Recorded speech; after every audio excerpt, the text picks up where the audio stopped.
энэхүү удаагийн бичлэгээрээ та бүхэндээ чута болон чуваахада гэдэг хоёр үгийн ялгааг тайлбарлах чинь. За нэгдүгээр гэх юм бол чута гэдэг үг маань монгол хэлэнд гоё сайхан байх. За тэгээд таалагдах гэсэн утгатай. Харин чуваахада гэдэг үг маань болохоор дуртай байх гэсэн утгатай өгнөд байна. За тэгээд чута гэдэг нь солонгос хэлэндээ тэмдэгнэр, харин чуваахада нь үйл үг гэж явдаг. Тэгээд хувиргалт нь гэсэндээ чутаан тэмдэг нэрийн хувиргалтаар чуваахада нүүл үгийн хувиргалтаар хувираад явдаг байгаа. За тэгээд чута гэдэг үг маань гоё байх, сайхан байх, таалагдах гэсэн үгнүүд гэсэн байгаа тий. За тэгээд яг юу нь гоё юм, юу нь сайхан юм, юу нь таалагдж байгаа юм гэдэг яг тэр юу гэдэг үгийнхээ ард дандаа и эсвэл га нөхцөлийг авдаг байгаа. Игшгээр төгссөн байх юм бол га, гээгүүлэгчээр төгссөн байх юм бол и нөхцөлийг авдаг байгаа. За харин чуваахада буюу дуртай гэдэг үг маань болохоор урдаа юунд дуртай юм бэ гэдэг үгийнхээ араас, юунд гэдэг тэр үгийнхээ араас дандаа өл, рэл нөхцөлийг авдаг.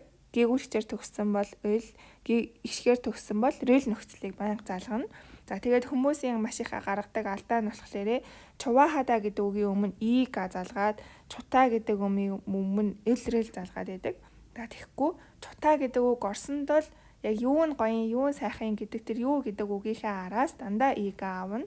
Харин чуваахада гэдэг үг орсонд л урд нь дандаа эл-рэл их шиг нөхцөл авах нэ. За бүгдээр жишээ өгүүлбэр харцгаая. 저는 꽃이 좋아요 гэж байна тий. За 꽃 гэдэг маань болохоор цэцэг гэсэн үг тий.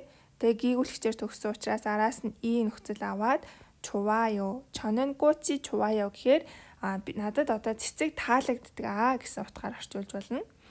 За надад цэцэг гоё сайхан байдаг санагддаг ч юм уу тий. Цэцэг таалагддаг. Харин 꽃을 좋아해요 гэх юм бол би цэцгэнд дуртай гэсэн утгатай болж байна. За 나는 네가 좋아 гэхээр одоо чи надад таалагддаг. Игшгээр төгссөн учраас 가 аваад 좋아 таалагддаг. 나는 너를 좋아해 гэхээр одоо би чамд сайн гэсэн утгатай болж байна. Би чамд дуртай буюу сайн. За 오늘 날씨가 좋네요. өнөөдөр цаг агаар сайхан байна. Игшгээр төгссөн учраас 가 авсан байгаа тий. За 오늘 같은 흐린 날씨를 좋아해요. өнөөдөр шиг бүрхэг цаг агаарт дуртай гэд өгүүлбэр нь өөрчлөгдөж байгааз 오늘 날씨가 좋네요. өнөөдрийн цаг агаар сайхан байна шүү. За тэгвэл 오늘 같은 흐린 날씨를 좋아요 гэж хэлэхгүй 날씨를 좋아해요 гэж хэлнэ. харин 오늘 같은 흐린 날씨가 좋아요 гэж бол хэлж болох байгаа. өнөөдөр шиг бүрхэг цаг агаар гоё шүү гэд тэ. 오늘 같은 흐린 날씨가 좋아요 гэвэл өнөөдөр шиг бүрхэг цаг агаар гоё. 오늘 같은 흐린 날씨를 좋아해요 гэхээр өнөөдөр шиг бүрхэг цаг агаар дуртай гэсэн үг болж байна. 자, 이 노래 가사가 좋아요. 이 노래 가사가 너무 좋아요. 이 노래 곡은 маш гоё. 너무 좋아요. гоё тий. 이 노래 가사를 좋아해요 гэхээр энэ дууны үгэнд дуртай. 자, 이 책은 아주 좋은 책이에요.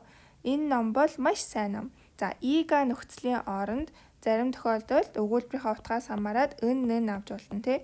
За, өн маань ямар тохиолдолд бичдэг вүлээ? Бид нэр өмнөх видеогоор үтсэн байгаа. Өн нөхцөл маань болохоор өгүүлэх үнийг тодтогох үед.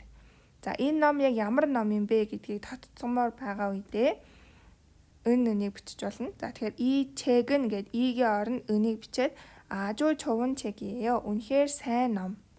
За, тэгвэл 이 책을 아주 좋아해요 гэхээр энэ номонд маш дуртай болж өгч байна. Үнэн 모습이 좋아요 гэхээр инээж байгаа төрх нь гоё, сайхан. За, үнэн 모습을 좋아해요 гэхээр инээж байгаа төрхөнд нь дуртай гэсэн утгатай болж байна.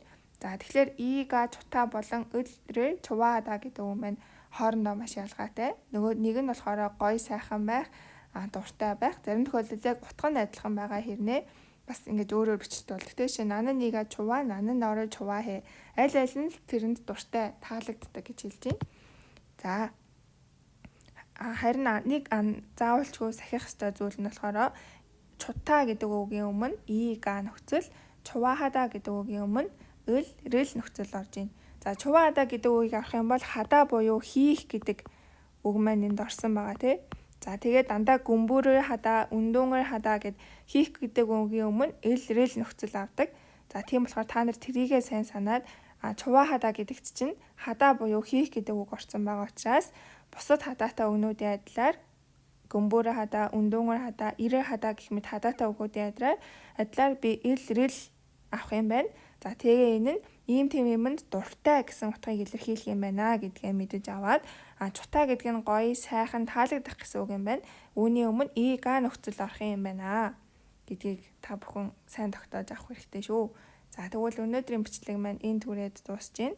Дараачихаа бичлгүүдээр бас олон хэрэгтэй зүйлсүүд та бүхэнд хүргэх учраас subscribe дарж биднийг дэмжээрэй. Бас манай Instagram хаягтай хамт байгаасай гэж хүсэж байна.